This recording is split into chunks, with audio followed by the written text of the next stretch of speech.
Okay.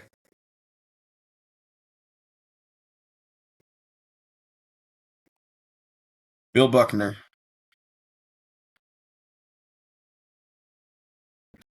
Should know that, but I don't know off the top of my head. Are we talking about the holder from Notre Dame?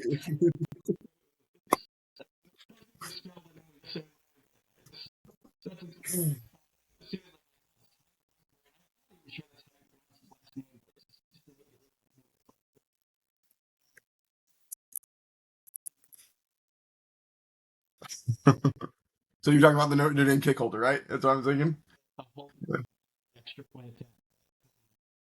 I heard someone say, who doesn't drop those ones, and it's the quarterback that went over to Syracuse. What's his name?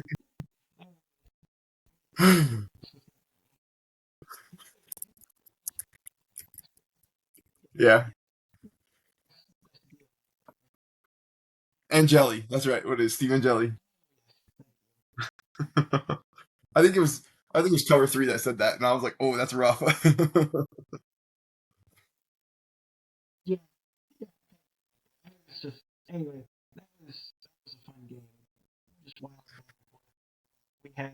The marquee games, I felt like they were all sort of shootouts. Yeah. But I don't know. How was your weekend? Was it good?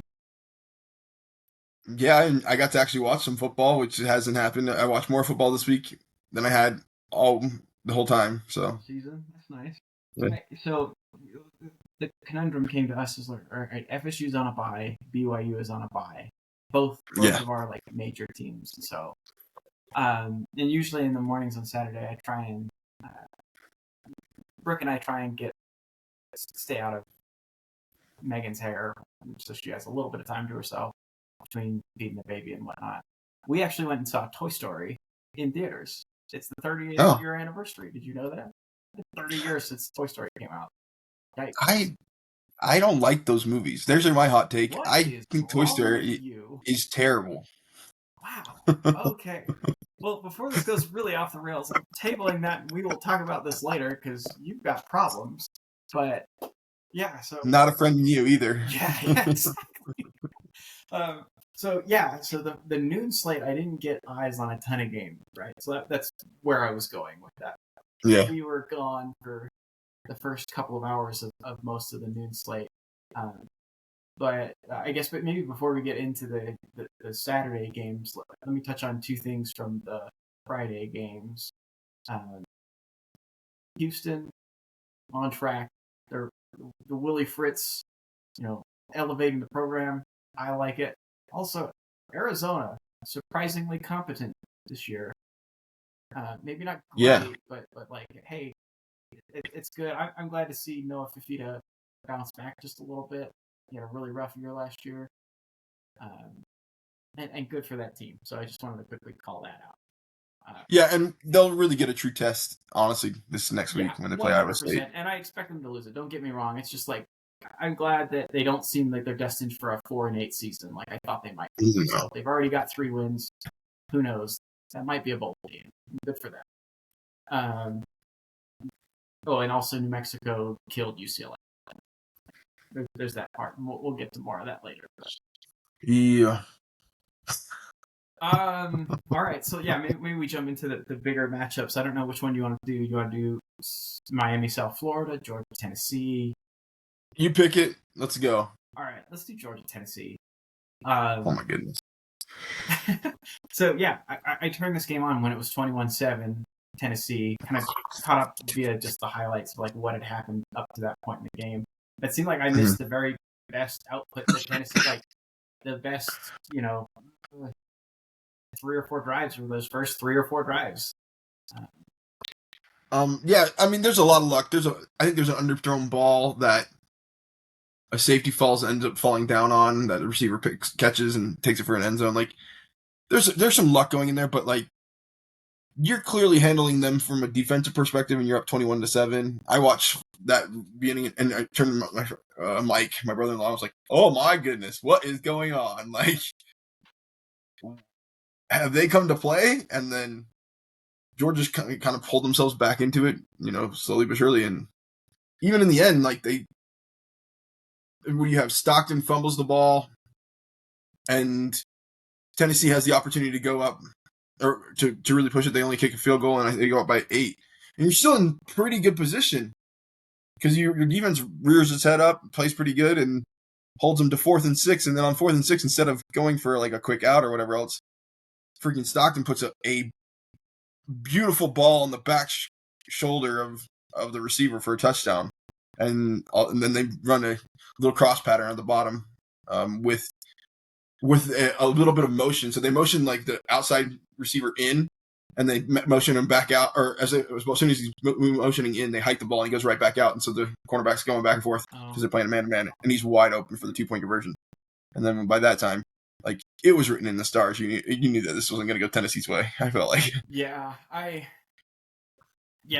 mean, I was a little surprised. That the one thing I would say on this game, well, number one, there was no defense played. So I had Georgia minus 3.5. I said that last week, and I think I said it on the pod, but I'm not positive. But I definitely said, yeah, I'm looking at the under in this game, and absolutely not. Nope. So if I didn't say it, here's me being accountable to that. It definitely was in my head. But I was a little surprised at the end where they had the opportunity to kick the field. Tennessee, I should say, had the opportunity to kick the field goal, that they ran the ball on 3rd down.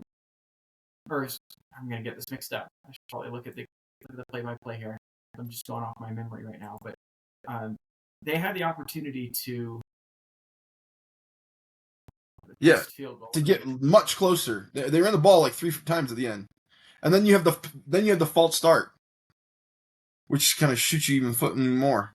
So yeah, let's see. You get 2nd and 7 with 30 seconds left. You have a 6-yard pass to get 3rd and 1. With 25 seconds left, you do a 1-yard run to get first down. On first down, you run again, and you get a 1-yard run. On 2nd down, you do a 4-yard run. And like it was almost like they're trying to get it where they wanted it to be, but it's like gain a couple more yards. You have a few plays here. Well, yeah, I guess my thing was not just that, but they on that 4-yard run, it's not like they centered it up. So I was curious because he misses right, and it looks like he's trying to compensate for the angle that he's having to kick it at. Again, I'm not I don't know the mechanics of kicking at all, but like I'm a little surprised that on that one, and they kick it on 3rd down with 7 seconds left. Like they had the opportunity to, if I remember right, they take that timeout. But maybe I'm getting this mixed up. But I remember at the time thinking, why did you kick it on? I am a big proponent of like kicking it on 3rd if you can. Right? Kick it on 3rd if you can, just because like that way, if there's something that goes wrong, like say there's a botched snap or something. Yeah. Different game that we'll talk about with that, like, or a botched exchange. You can call a timeout and kick a farther one, right? You have like sort of that mulligan in your back pocket. But I was a little surprised that they weren't a little more deliberate as far as like where they position him on the field. Like I think you want it straight down the pipe so that there is no like, okay, I'm kicking at this angle. I want to make sure I have to make any of the adjustments that I do to make sure it goes right. It's just like, hey, blast it straight and high, like. No, and based off that run, to be honest, I thought they were trying to position it towards the left side. Maybe they were. Because it was weird because he like runs out and over. It's like, oh, okay, not what I thought. Because I thought in my head, okay, you're going to center the ball here and call timeout. But that's not where the run went to at all. Mm-hmm. So, I don't know.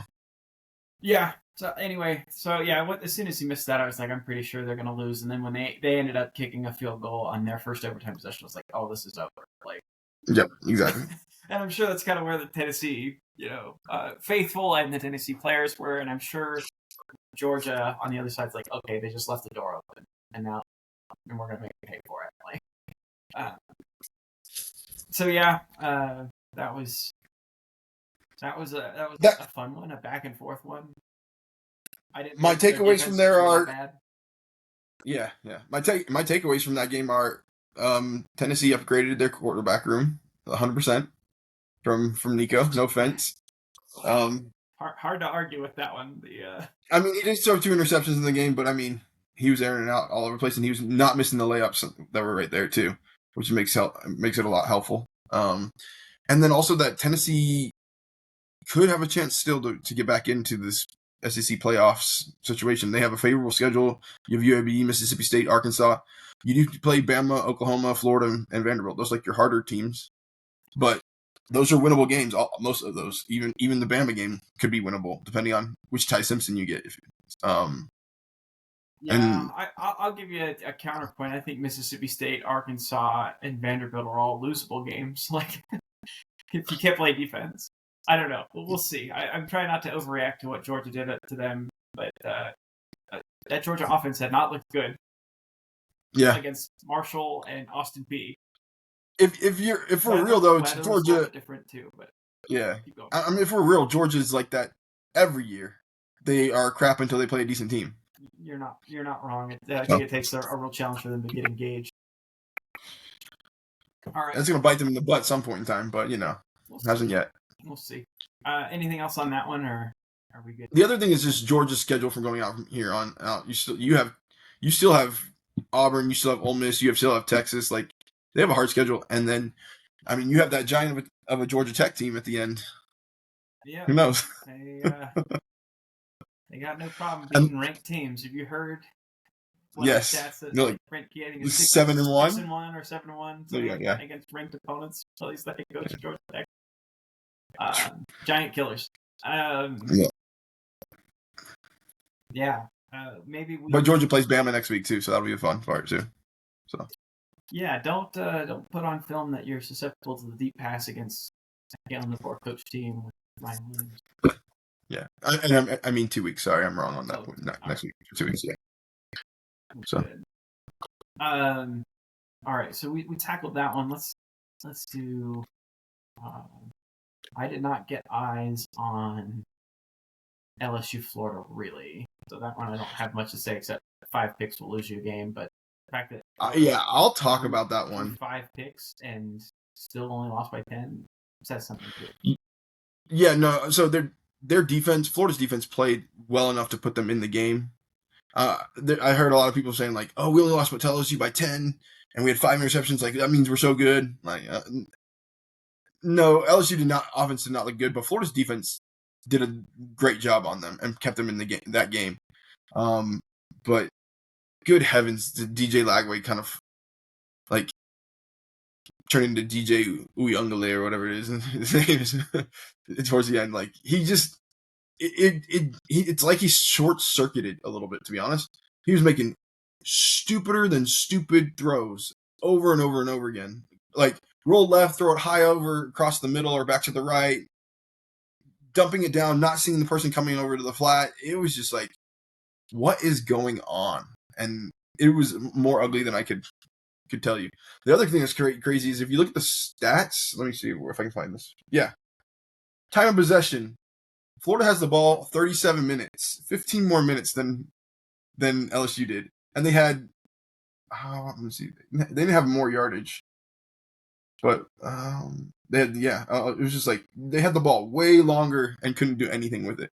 So it was just kind of like a funny thing. It was like, it always felt like Florida had the ball and they drive, and then you knew it was going to get picked off or something was going to happen, and LSU's defense was going to rear its head up. But I mean, and they didn't run the ball very much, and LSU's starting middle linebacker Weeks got ejected in the first drive for targeting. So I don't know why you don't just say we're going to run the ball up the middle and use DJ Lagway. If your running backs aren't cutting it, use DJ Lagway similar to a Tim Tebow kind of thing, and just like, we're going to crush you up the middle because you can't stop it. I get that he's had injury concerns. Those injury concerns have amounted to not practicing, and that not practicing is showing up hardcore. He's not a good thrower, or at least not a good thrower, but struggling at the moment is probably the better way of saying it. Yeah, and where do you go from here? I mean, this Florida team, this next month is a gauntlet.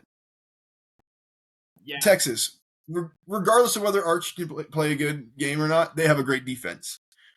You have Miami, you have A&M, you have Georgia. I'm literally looking at 4 teams in the top 10 that you play in the next month and a half. And then that's not including the back end of your schedule where you play Ole Miss, Tennessee, and Florida State. If these rankings are true here, you play the number 4, You played the number 3, you played the number 4, you played the number 8, you played the number 10, you played the number 5, you played the number 13, you played the number 15, you played the number 7. It's like when you played Madden or college football and you stacked your lineup to play all the best teams so that you can move yourself up the rankings as fast as get possible. this crazy schedule. Yeah, Florida's they're cooked. So I don't see how Napier makes it out of this alive. It's hard to see it right now. Yeah, I agree. Like if he wins all that, great. I can see that, but I mean, I don't see him. I see them getting thoroughly embarrassed next week. I see them in a dogfight with Texas. I see them in a dogfight with A&M, but I think A&M should beat them. And then I see potentially embarrassing yourself against Mississippi State and really embarrassing yourself against Georgia. Like, we got some issues here. Yeah, it's going to be interesting. I don't. It doesn't look good. Let's put it that way. No. On the other hand, I'm not sold that this LSU team is a great team. Basically, what this week kind of told me is that dynasties are dead and great teams are gone. We have good teams that are capable of losing at any point. There's been no team that's in the top 10 that I've been like, they've dominated every week. I mean, you might have like Florida State. Yeah, who's played nobody. Yeah. Let's be real. One big game and then and then you might and you might have like Oklahoma. Yeah. But who have they played? I mean, I think that's where the cards are out. Like, how good is that Alabama? How good is Michigan? Yeah. Fair. But like, I don't feel like there's teams who like you've dominated. You look like I look at Ohio State. They played with their food this last week. You look at Penn State. They've played with their food a few times. I think that's the scariest one in my opinion. That's the only other team I'd say. Yeah, if you're giving me who's my number one on paper, I don't care. It's interesting when these polls come out. People are like, oh well, they beat this great team, so they should be ranked higher, and it's really volatile. And with people that are picking how they decide their number ones, I'm just going by my eye test. I'm like, who do I think is the number one team? And yes, I'm going to count in losses, so I can't pick teams that beat other teams. But like that Miami team looks ferocious. Granted, we don't know who they played. They played a winless Notre Dame team. Now, whether that's a winless Notre Dame team because they played great teams or whether that's a winless Notre Dame team because they're not very good, we'll find out. Yeah, it's still early, but just, man, they looked good in that game. It looked like they sort of let off the gas a little bit, and Notre Dame took advantage and got back in the game. And then, I mean, maybe they should tip their cap to Florida for losing to South Florida the week prior, because they were on notice that they needed to be on their P's and Q's, and they were. Even before the rain delay happened. I basically checked out after the lightning delay. I was like, okay, I think I know how the rest of this one goes. That was my one pick against the spread that I gave out on the pod last week that actually hit. So 1 and 3 on those. It's not great. I don't know if I have too much more to say than that, other than Miami's offensive and defensive lines are awesome. I think we said that after the Notre Dame game. And if they play with consistent effort, like, that team's scary. Yeah, they're the class in the ACC right now, I think, far and away. Yeah, does Miami win their first ACC title or go to their first ACC title game in 10 years or their first ACC title in 20 years? They've been to it once, right? So they won. I don't think they were allowed to win it, though, or like claim it. Weren't they under like suspensions or something like that, too? Even if they won? I don't know. That'd be funny and kind of on brand if that's the case. But yes, I think that they are definitely in Charlotte, and odds are that they will be a favorite to win there. So, against Georgia Tech.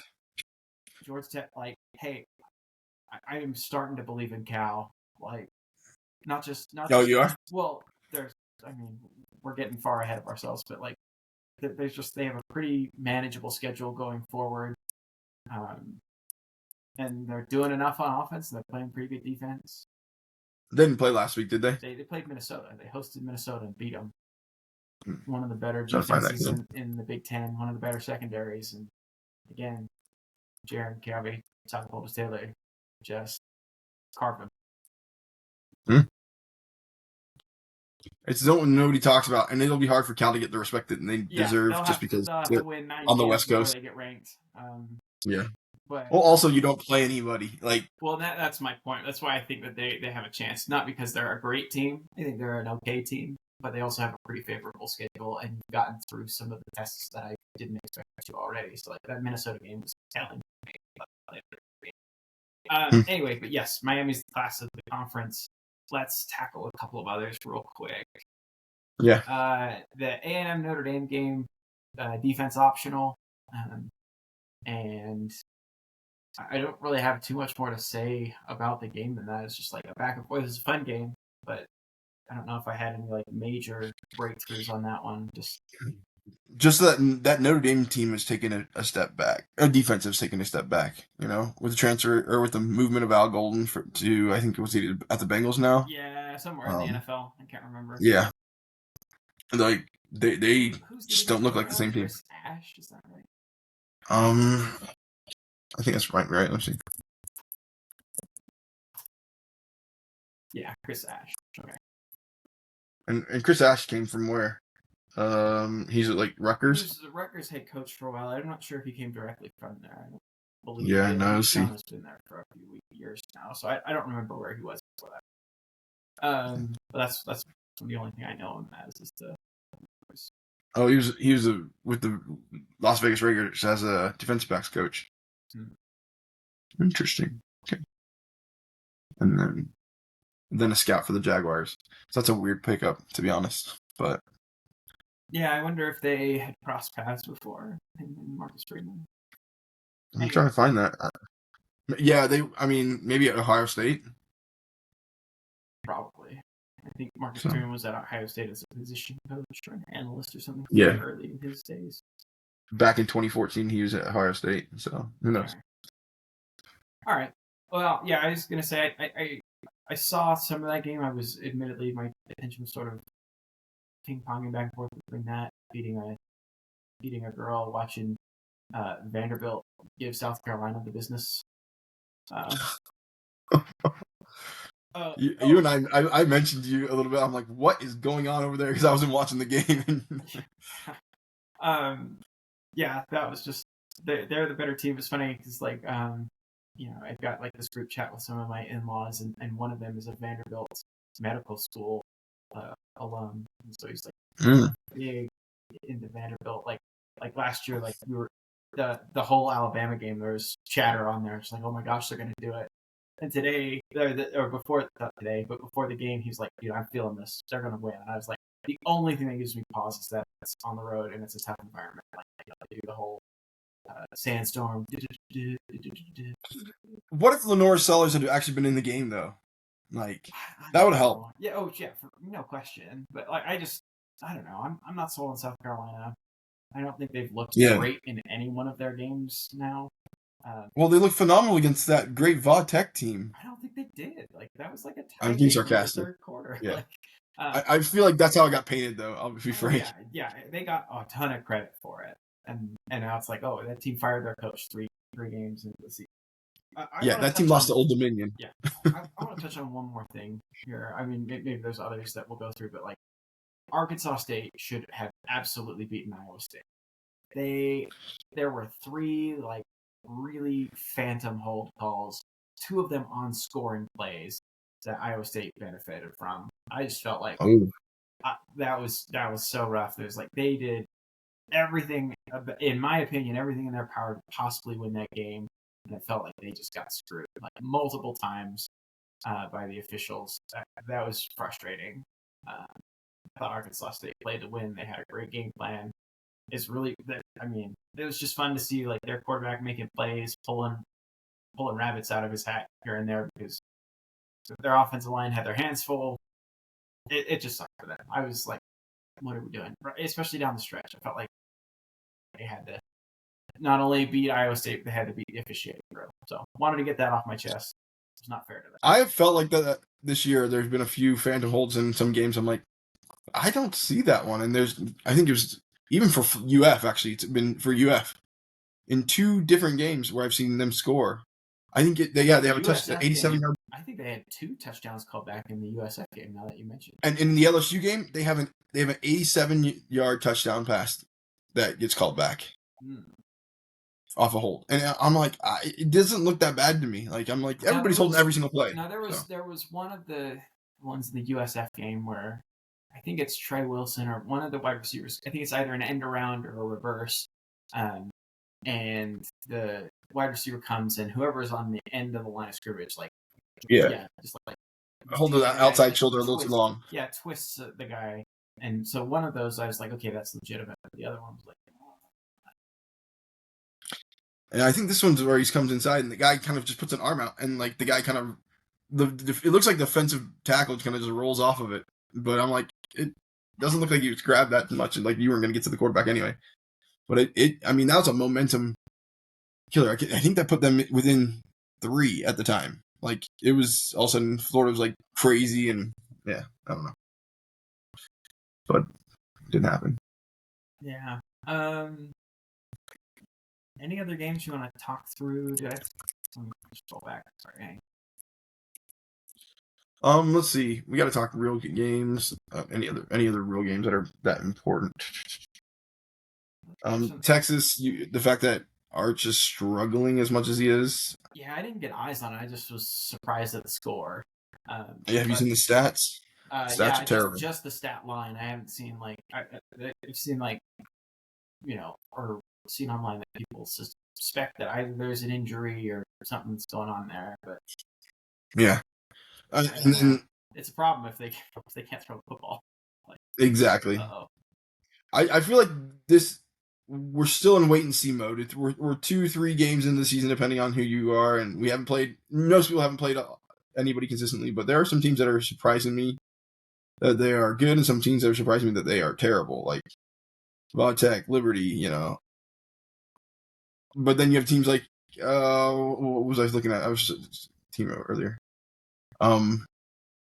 Texas Tech. Like, I thought they'd be decent. I didn't think they'd be really good, and they're looking really good. And this Utah game's gonna be a fun one to watch coming up. Yes, definitely. I agree. A couple of other, I already called out Cal as one that was like, all right, good for you guys. Like, you guys got something going. Oh, we skipped Clemson. Oh, yeah. Did you watch that game at all? Catch any of that game? So that was the noon slate, right? Like, I think I caught the very end. I did see the walk-off field goal, which excellent execution on that. They ran. Dude, they had so pretty. They were like organized. I think they called a timeout, 2 plays before, and basically it had the entire field goal team assembled on the sideline. They knew, hey, we're gonna run it. We're gonna immediately get up. I think even the Clemson person who tackled him tried to take his time there. The guy knew he had to bounce up and get off the field, so they ran in, beautifully executed. That was almost like that TCU versus Baylor one from a few. That's exactly what it reminded me of. Yeah. Oh man, this is textbook. This is the teach tape of this is how we do the fire drill field goal. So I saw that. I didn't catch much more of that game. Clemson just looked like it was not doing anything, and then all of a sudden, I think it was it's 13-0, and then Clemson finally bounces back in the third quarter, and it gets 14-13 in a row. You're like, all right, finally Clemson's going to wake up. Nope. Georgia Tech goes back down and scores on them again, and Clemson's able to tie it up, but that last drive, that Haynes King, it's kind of crazy. I think it's kind of interesting that we're seeing these quarterbacks that have been around a little while. You look at Penn State's quarterback. You look at Georgia Tech's quarterback. You look at Miami's quarterback. Like these quarterbacks that have been in college football. Yeah, been in college football for a while. These are the quarterbacks that are not making a mistake. We're not going to put Cade Klubnik in there, even though he's been in college football for a while. He hasn't quite figured it out for the first level. You got to figure it out at first, not and then everyone does. Yeah, exactly. Not everyone. I'll be honest. I thought he was going to get better, and I thought he's had a supporting cast, but he's not shown to have progressed at all. I think Dabo's annoyed. I think he's talked about 2016, and even then, that team went 1-2 at the start of the year or something like that, and then it went on to play for the national championship. I think it just lost its first game. Oh, but still, it's this team is not good, and who else will they drop games to? Now, am I overreacting? It is only 3 games. They've only lost 2, but they haven't looked good in any of them. That would be my point. Your one win is against Troy by not 11 points. I guess you could say they looked fine against LSU in terms of they kept the game close, but it wasn't. I don't know. But who is LSU? We don't know who LSU is. LSU beat a Clemson team that's eh. LSU's beat Louisiana Tech 23-7 and beat a Florida team that's Yeah, that like also we lost don't to know. We're South still in Florida. wait and see mode That's here. true. You're not wrong. It's hard to really draw conclusions when you had, number one, not a whole lot of data in terms of games being played, but also like very confusing results within that. So that's true. All the teams that you thought were going to be good are not. Yeah, it's upside down. I mean, name one team that you thought was going to be good that you're like, yeah, they're definitely really good. Ohio State. Yeah, like maybe Oregon. you would. Yeah, Julian Sands played well. Oregon played a little bit with their food this week, but yeah, like, I mean, they were those are covering the that only. spread until the very end, and then Yeah, that was another one of my picks. And Northwestern decides, oh, in the fourth quarter with 6 minutes left, 4th and goal. Yeah, we're gonna go for it. We're not gonna just kick this field goal, break the end the shutout. We're actually gonna try and score a touchdown, and they do. And then they score a touchdown with like 2 minutes left too, or something like that. It's like, all right, the backups, maybe even the third string for Oregon was in at that point, and like Northwestern's like, nope, all of our starters, this isn't gonna be a 27-point loss. It's gonna be a 20-point loss. What are we doing? I'm all about it. Like, don't if you're the underdog, keep going, pushing yourself as much as you can. I'm fine with them still fighting. I'm just annoyed that it's me. I lost money, man. Should we spin forward to next week? Yeah, why not? All right. Okay. Maybe I'll rattle off a couple of quick ones. I don't know if there's ones that we want to get like maybe deeper into, but Friday night, Tulsa goes on the road to Oklahoma State. Can they beat them? Can Tulsa beat Oklahoma State? It's a 13.5-point spread according to ESPN. What would that do to like the state of Oklahoma? It's over. It's done. Like it's like again, we haven't really talked yet about coaches that have been let go, but is Gundy gonna let go? I think so. Like, I mean, the problem is who do you get to go to Oklahoma State that is Gundy or that's going to be better than Gundy? Because I'm not going there. I mean, I think you need I would argue that anyone that's sort of embracing the new age of college football is going to be better, right? So here's what I'd do: if I'm Oklahoma State, I go get Napier after he gets fired. He's going to look for a landing spot. You can give him a head coaching job right away. He did it in Louisiana. Why not? I don't know. I don't know what good name you're going to get unless you get a fired coach that's a relatively good name, because you're not going to find someone that can do less with more. Like I would look at, and I mean, this year is not a good example of it, but who's the new head coach at Washington State that was at South Dakota State before that? Like someone who's like made a good program but doesn't have the bells and whistles is maybe my thought. Can you get USF to come? Can you get the USF coach? What's his name? I think he'll. If I'm Golish, I'm waiting for a better job because I think more people. I think he can be more choosy than that, but yeah, that might be one. I mean, you got to call him, right? At least make him say no. Yeah, and that's why I'm like in my head, I'm taking one of the decent head coaches that's going to get fired potentially at the end of the year. Like I think Napier is a good head coach. I think he's made some questionable decisions, but I mean, he was fine at Louisiana and he's done great at recruiting in Florida. There's no doubt about that. Yeah, so maybe he levels the playing field a little bit because he's a recruiter. I don't know. Anyway, so that was the Friday game. I'm interested to see that one. I probably won't watch it super closely. That'll be on the other box. I'll probably have Iowa Reapers on my. Real quick before we jump into the more of the schedule, did you see the troll job done by the Tennessee fans to Alabama when they were talking about Alabama and talking to Kalen DeBoer? No. On game day. So they flipped to an interview with Kalen DeBoer, and all of a sudden, as for this 3-minute interview, I think I sent you actually this video, so you can go watch it. 3-minute video interview. You can hear the Tennessee fans just doing the war chant in the background, louder and louder and louder. Kyle Bear sent me this to show me it, but I also went back and find it afterwards. But it was the funniest thing. And even when they did their picks, you could hear them doing the war chant, and he goes, apparently everybody is FSU fans now.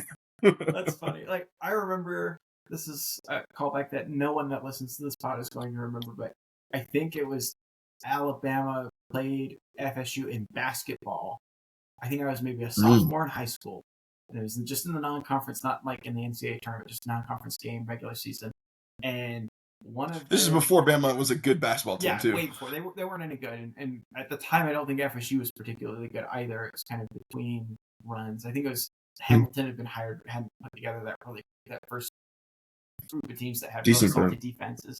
But one of the Alabama players missed 2 free throws at the very end that left the door open. Florida State scores like a game-winning layup with a few seconds left because they fouled him, and successfully that foul strategy worked. And then like the next, like that was like a Tuesday game. I think on Thursday they played someone else. The same guy gets fouled late in the game, and I can't remember who they're playing, but the fans start doing the war chant to try and mess him up.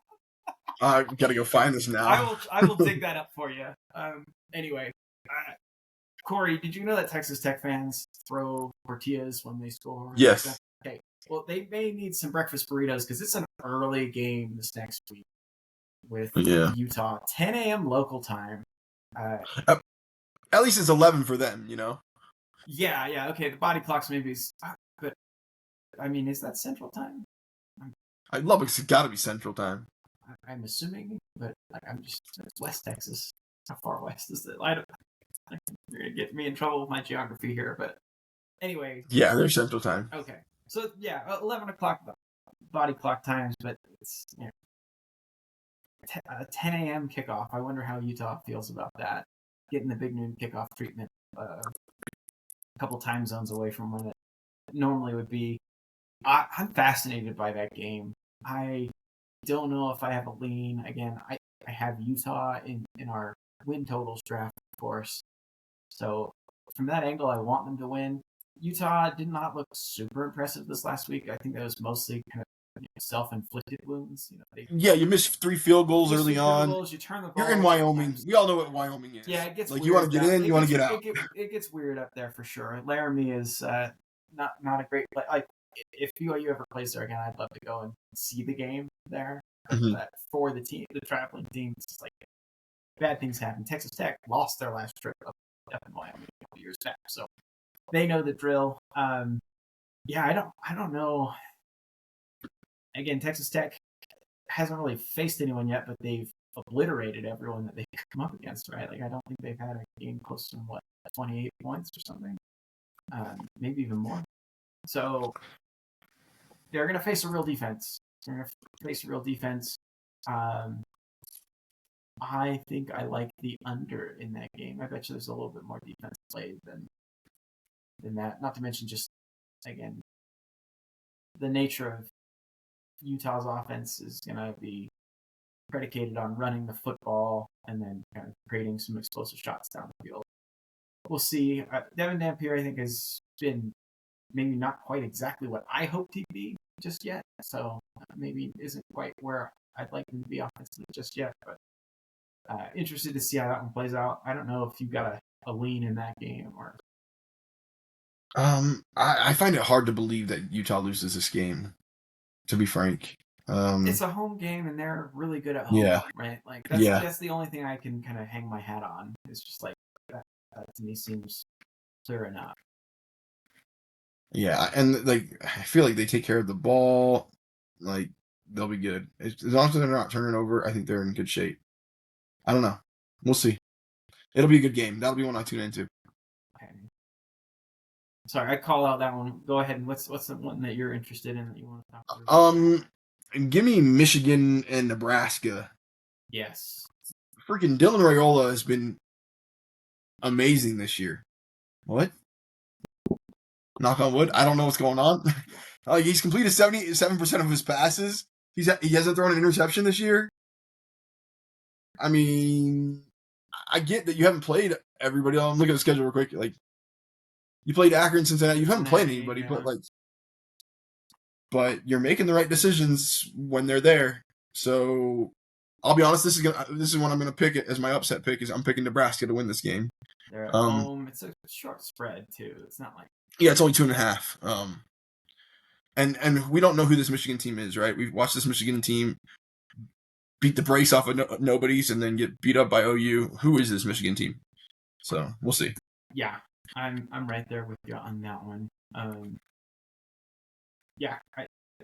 fascinated to see that one, and I think you might be right on that. It's a good litmus test for both of these teams. Again, it's one of those things where I feel like we're going to learn more about both of these teams with that game. Michigan went on the road once before. I question whether or not they really can score against some of the upper echelon teams. Nebraska, I don't think is exactly a juggernaut defensively, so it might be a score fest. But yeah, definitely tuning into that one. We'll pay attention to that one. I'll bring up another one. Yeah, That 130 slot's great. I'm sure you bring up another 131. I could go anywhere here. I was just for interest's sake. Man, Tulane, Ole Miss. Yeah, I'm loving that one. Fascinated to see what happens there. I mean, gosh, Trinidad Chambliss plays all game, last game for Ole Miss against Arkansas. Arkansas puts pressure on him, keeps continuing to score. Tulane, sort of up and down in a couple of these performances. Jake Retzloff's had some pretty good moments. I tuned into the Tulane Duke game when they were up by, I think, 2 or 3 scores just to watch him like escape the pocket, scramble downfield, get hit, and then fumble the ball like 40 yards downfield. Like, so it's like, oh yeah, we got a little bit of everything there. So that one, and they flirted with South Alabama. I would have loved to see this game in Tulane. Like if this game was in Tulane, it'd be a different story. Yeah, a little bit more of a level playing field. To me, it's just can you keep up? Because I think that's what you're going to have to do. Is you're going to have to score points. I don't know. I think that one will be maybe closer than the spread indicates, at least through 3 quarters, and then maybe Ole Miss puts some lipstick on the pig in the 4th quarter, and Lane's able to, show like screen captures of the score and be like, "Oh, we killed these guys." And it's like, there's maybe a little bit more of this. So that one would be one that I would also kind of have. On my other Foursquare is Oklahoma and Auburn. Yeah, and I love this game because you're gonna get to watch like Auburn's offense, which has so many weapons, against Oklahoma's defense, which looks really impressive. Locked down, yeah.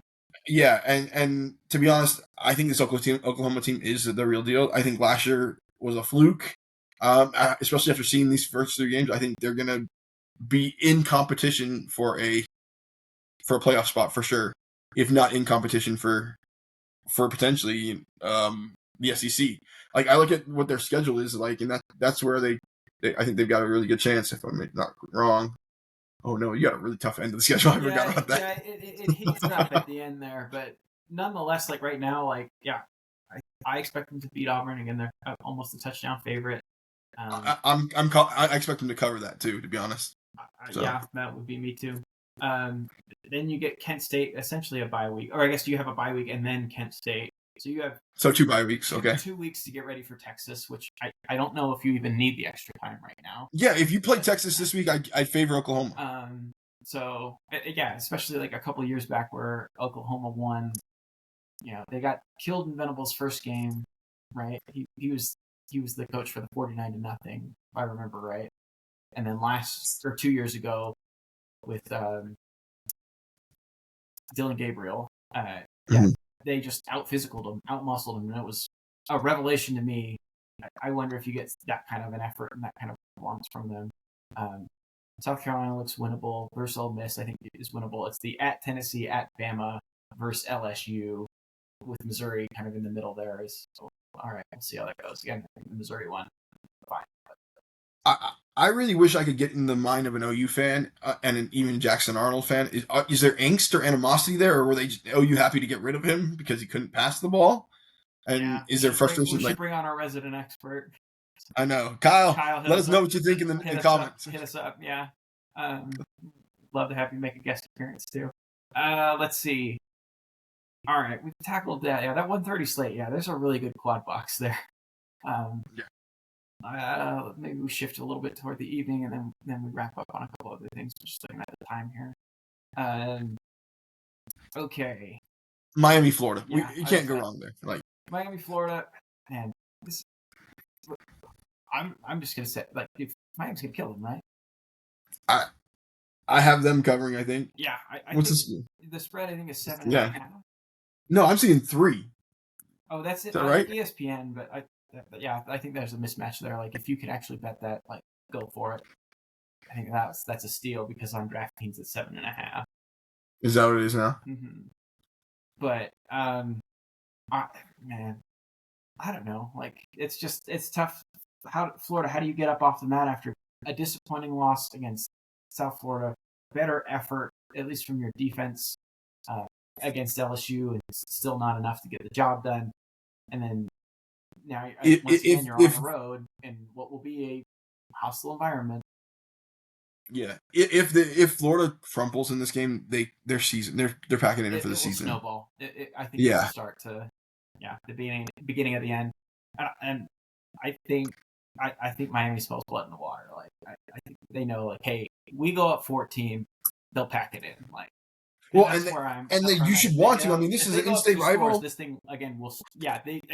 Mario Cristobal, the recruiter, ever the recruiter. If he has a chance to embarrass them, we'll try and embarrass them. So now, will that lead to an embarrassing, like, hey, you forgot to kneel the ball thing? You never know. it's always a risk with some people. Yeah, I freaking love Mario's press conference. Like, we just didn't want to be a part of their narrative, and I'm like, you got your press conferences sometimes, sir. Like, well, you don't kneel the ball because and he's just a funny guy. I don't know the other be a part of their narrative. I don't know what that was. Oh, that was this last week when USF had beaten Florida and beaten Boise State, and he's like, "Oh, we don't want to be a part of someone else's narrative, so we're just going to take it to them." Like, they're aware of it, and they're aware of what's going on now. Like, and I think Cristobal's press conference after this game will be like, we run the state of Florida.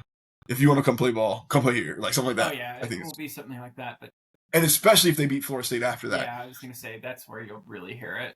Is when you get it's like, hey, we played the 3 other best teams in the state and beat them all.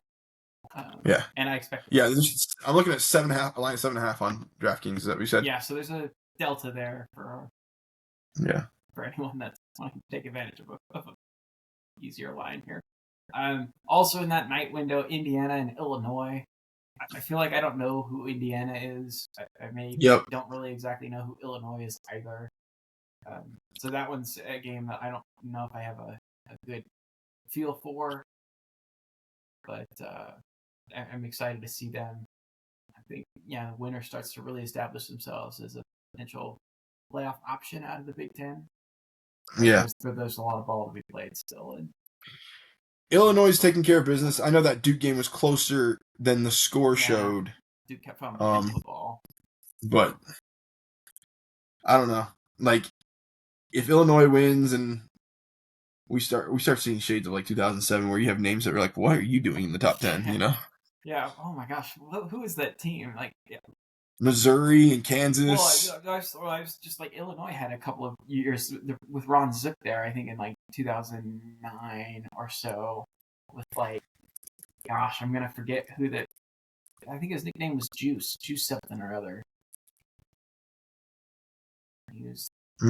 They had a backfield that was pretty good. QB. Yeah, in 2001 they were ranked 8th and 10th in the coaches poll when the season finished. I'm thinking like sort of end of that century.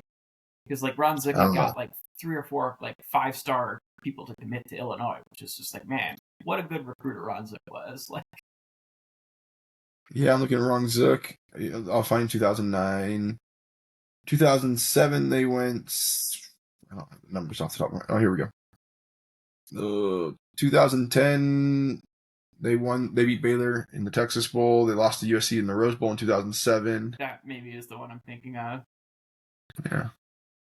Aurelius Ben was on that team. Martez Wilson. Now some of the names are coming. Yeah, their QB, I think his nickname was Juice. I can't remember his last name, but anyway, Juice Williams. Juice Williams. Thank you. Yep. Okay. But yeah, they were pretty good back then. So who knows? Maybe this is their year. Indiana, can they repeat? I mean, who doesn't like Chris Kennedy making Indiana football formidable? I'm here for it. So I don't know if I have a lean in that game. Definitely watching it. The Apple Cup.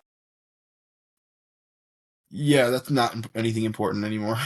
Yeah, it's kind of sad to see this one go the way it goes, but I am telling you, like, it's not one of my official picks, but I think that game's like close to 20.5.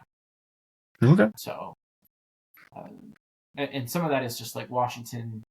Then following is it the following week? Do they have a bye or? Yeah, they play Ohio State. I don't know if that's the next week or if that's the week after. Hold on. Yeah, it's Washington. Yeah, Yeah. it's the next week. So that's some of it is like a little bit of a look ahead game for the Huskies. Let's talk about a game that some of our listeners will find or is important to some of our listeners. BYU East Carolina night game on the road. Caden Hauser throws the football. He slings it all around the yard. BYU, I've yet to really see a pass rush that is convincing and is like pleasing to me. Like it's just like, they're good there. So I think you're going to have to blitz more. And it's just like if you have to blitz against East Carolina when you get against some of the better Big 12 teams, like they need a pass rush. It's to me is the weakness on the team that I've seen so far. Oh, I would say their offense feels like the weakness on the team to me more than the pass rush, but well, I'd like that. Good point. You're not wrong. Like the offense is, I mean, you're starting a true freshman, right? You got dealt a really tough hand where Jake Retzloff transfers out late. The craziest thing is like you played Stanford. I said you cover Stanford. I told Stanford would be lucky to score any points in that game. They were lucky to score any points, but your defense handed you 10 points on a platter, and you couldn't even capitalize more so on those things. I don't disagree. So let me rephrase the way I said that. I don't think it's the only weakness on the team. I think for how they have to win games, it is critical for them to have a pass rush, and they don't. Let me put it that way. Because yes, I agree. Like they're in some of these games might be one dimensional. If East Carolina is able to score points, this could be trouble. So yeah, anytime it's a night game and you're traveling across the country, it's a scary spot. Yeah, so that 7.5 is a little high for me. I think so too. Again, it's not one that I'm not making an official pick, but not an official pick, but it's like I could really see a world. Yeah, because Caden Hauser is a good QB for ECU. It will be a ruckus environment. It's 5:30 our time, 7:30 Eastern kicks a night game on the road all the way across the country. It spells trouble for your true freshman quarterback, and especially if the defense can't give you some really advantageous situations to use. Any others you want to tackle or touch on? I think that touches everything that I was thinking about. Okay. Gal's on the road to San Diego State. San Diego State's going to figure out what Bear territory is like. You know their chant? Yeah. You can hear that chant like in the stadium for like the last like 2 or 3 minutes of that game when they're up by like 13 and beating Minnesota. Still the whole world. This is Bear territory. I love it. Yeah. I like that they have like such a unique chant. And I don't feel like a lot of teams have that kind of uniqueness. Dude, I've been Googling like Bear territory shirts. Like I'll probably have to get one. Dude, Steve's off the bandwagon. I like them. I like that coaching staff. I like what they're doing offensively. I'll say your early national team, media hasn't noticed it. So yeah, so I'm on that team. Well, and also I feel like sometimes I'm just a year ahead of things like USF last year. I was big on them, and I was like, okay, maybe I was just a year ahead of them. And then it doesn't always work, right? Like I was also really bullish on Duke, and I don't know yet.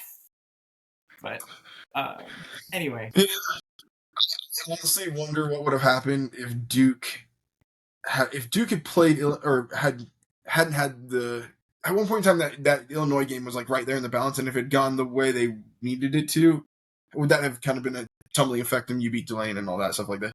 And you're playing NC State. This is an NC State team is a hard team. I think you're playing them Thursday night. Is that right? Friday night. So you're in some trouble. The NC State team's scary. They play Saturday, but it's 2 p.m. But you're at home. At least it's not in Carter Finley. Carter Finley, yeah. Yeah. Yeah. I don't know, but yeah, I'm on the Bears. That's the takeaway there. Okay, one more game that I just am curious. South Carolina, Missouri. if Lenore Sellers plays, That's probably a good game. If not, Missouri rolls them. That's exactly where I'm at. Like I think they need him to even be competitive in that one. All right. That Missouri team is also enigma because they've rolled teams, like and rolled teams. And they took care of business against Kansas, and Kansas has looked good every outing outside of that one. So, like, they don't get tested. Like, assuming the South Carolina team isn't what we think it is, and the North Sellers struggles in that, whatever, you don't get tested until mid-October, and then you get Bama, Auburn, Vanderbilt, A&M. Like, you get some harder teams. And so we'll see who this Missouri team is come then. I still don't have a clue who they are yet. Yeah. Okay. All right. We're this deep into it. Do you have any picks? Well, first of all, I'll be accountable to last week. So I mentioned this earlier. 1-3, I chose Oregon minus 27.5. No. UGA minus 3.5. No. They should have been allowed to kick that extra point at the end of overtime. Anyway, just kidding. Miami minus 17.5. Yes. Pitt minus 6.5 at West Virginia. Up 10 in the fourth quarter and lose the game outright. Like, whoa. Anyway, okay. So 1-3 last week. I think that brings me to, I was 7-3 before that, so I should be at 8-6 if my math is right. Yeah. Regression to the mean. It's a cruel, harsh, and unforgiving mistress. I did not get you any picks for last week or anything. I think the only picks I have made I'm 2-0. Is that right? I have you at the very least at 1-0. Like, yeah, and then I the BYU pick. That's right. Yep, you're absolutely right. So 2-0. All right. Well, Mr. Perfect, do you have any? Yeah. Well, you should see my Splash Sports thing. I think I'm doing terrible in that one, which is what we take other picks. Yeah. I think I'm 14. Yeah. This week, give me FSU 45.5 versus Kent State. Yes, same. That FSU team is trying to take care of business. That Kent State team's not very good. I don't think they let off the throttle for a while. The FSU did not look polished against Texas, East Texas A&M, whatever else. I think they'll put some pieces together a little bit more about that. The one thing that you do have an issue with is it's coming off a bye week. Are they going to be rusty? But I think that the mentality of the FSU team is that they want to put that on there. So give me them. Give me NC State +3 at Duke. Let me make sure that's right. Florida State.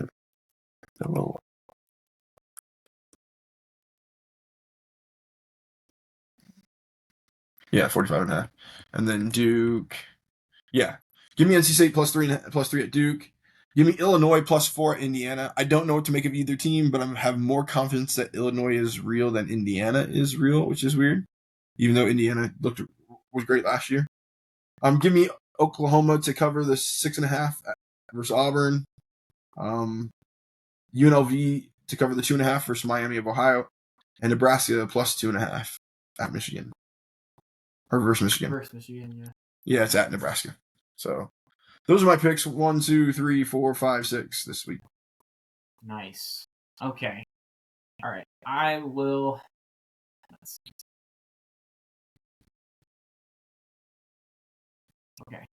Sorry. Just trying to get some thoughts organized. I'm not as prepped as I am normally. Okay. TCU -7 versus SMU.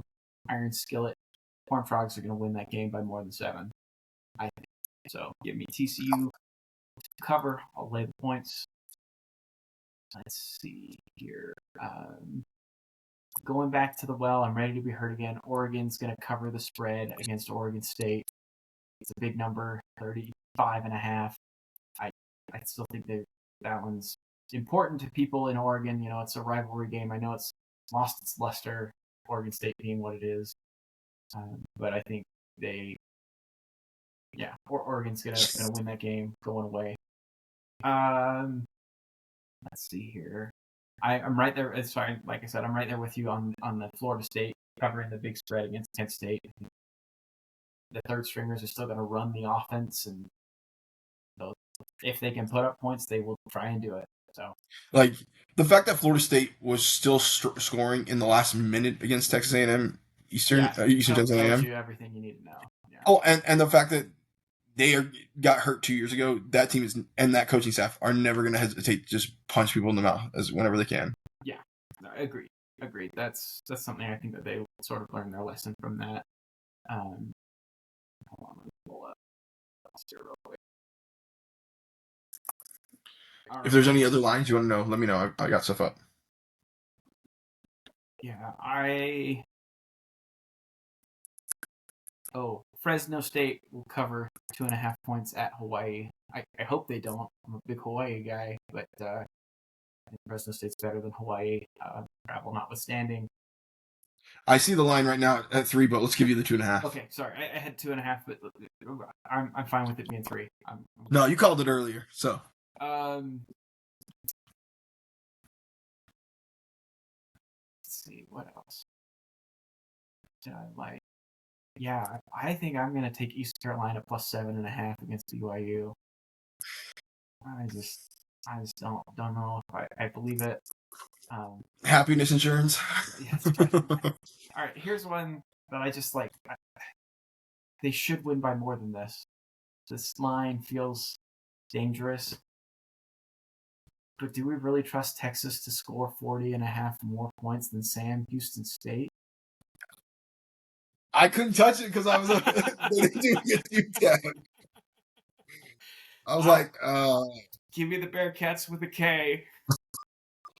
Bearcats with a K plus 40.5. They don't have to win it. They don't even have to keep it close. They're starting the game with a 40.5 point lead. That's all they got to do. Defend that 40.5 point head start. Yeah, Baxter went into the tent early on in that last game too. So it's like, who's Texas going to run the ball with as well? We'll see. Yeah, but the thing, what I will say is they will try and work out the kinks to the offense. So they might end up scoring 70. But at this point, it's been enough like no shows from that offense in a row for me to say, okay, 40.5. They didn't score 40.5 against San Jose State. They haven't scored 40.5 total the whole year. Is that right? I don't think so. Let me make sure that's not true. 10 against Ohio State, 36. They're over 40.5, but not by much. Yeah. 7 against Ohio State. 45. Yeah, they scored 38 against San Jose State. Yeah, so you're at 45 there, and then another 6. Another 27. Still, points well received. All right. I don't have any others. I think that's it for me. Cool. Yeah. You're averaging... am I wrong on that? You're averaging like 27 points a game, or like 24 points a game or something like that? And they expect you to put up 40 against this team? No, they're not a good team. Like there's a reason that they lost to Miami. Hawaii, UNLV. Oh, UNLV. Yeah. I think that was who I was thinking of.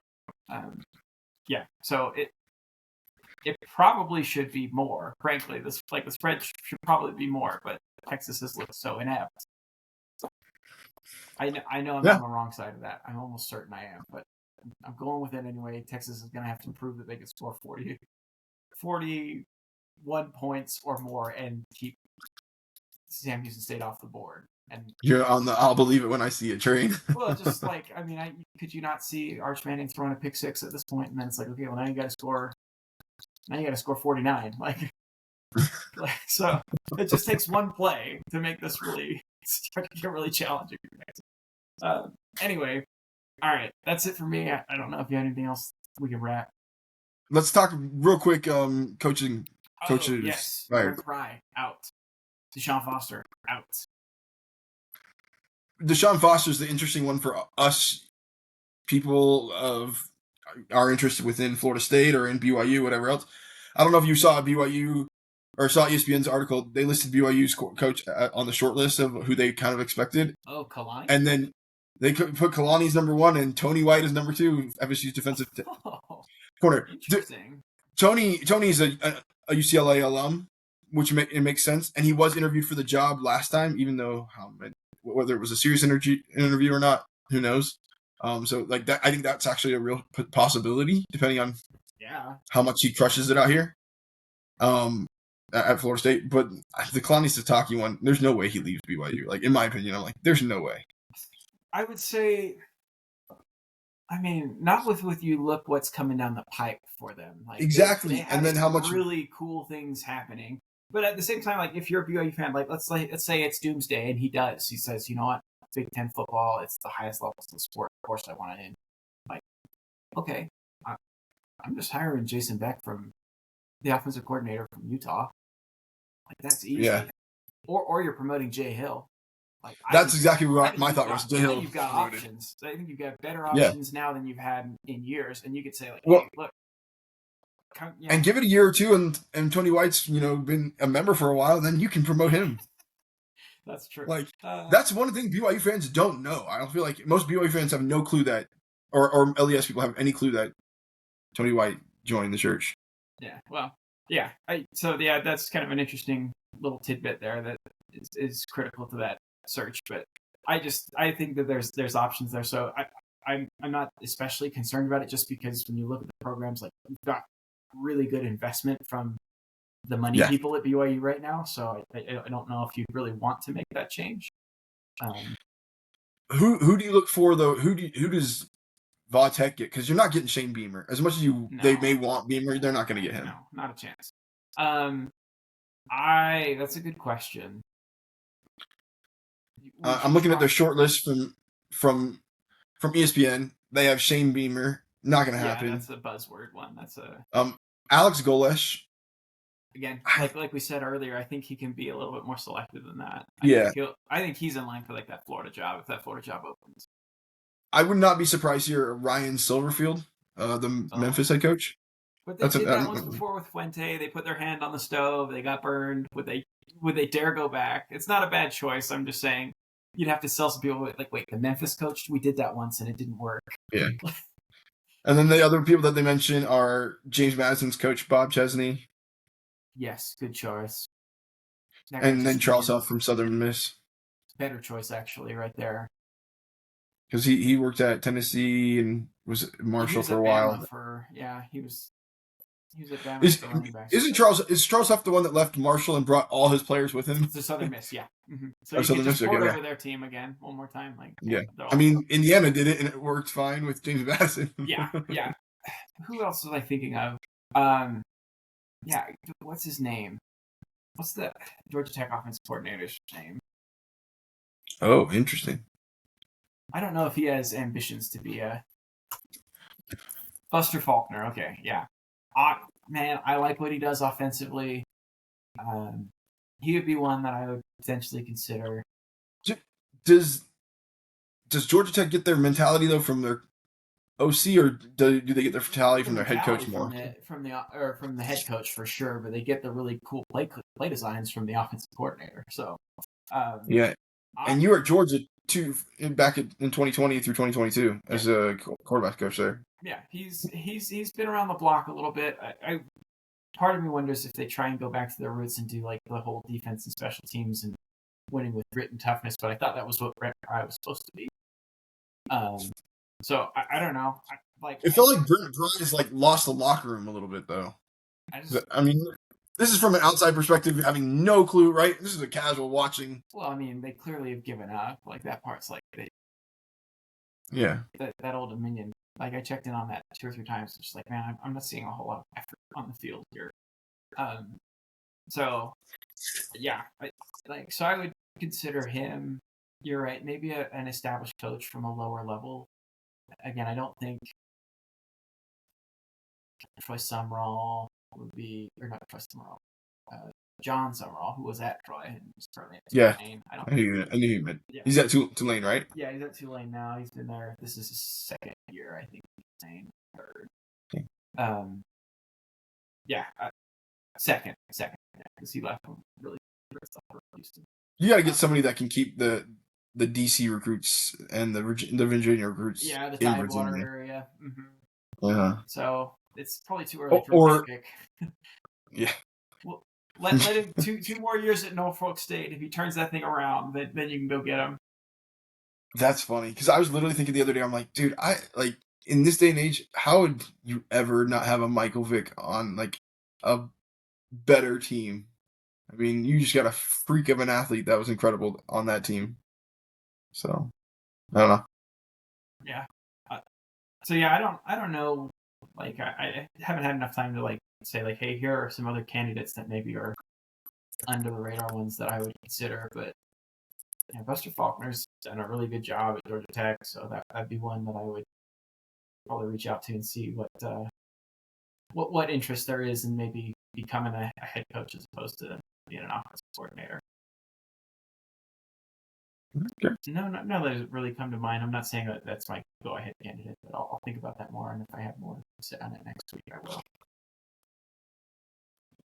Yeah. Right now, Michael Vick's 1-2 at Norfolk. Yeah, it's his first season, right? Like, so Yeah, I'm just letting you know. It's gonna take a minute. Like, yeah, I watched his debut. I think it was a standalone game one night. Yeah, that's not. He should just suit up and go play. That's Probably right. Just kill it. sneak under. Yeah. All right. Anything else? Should we wrap?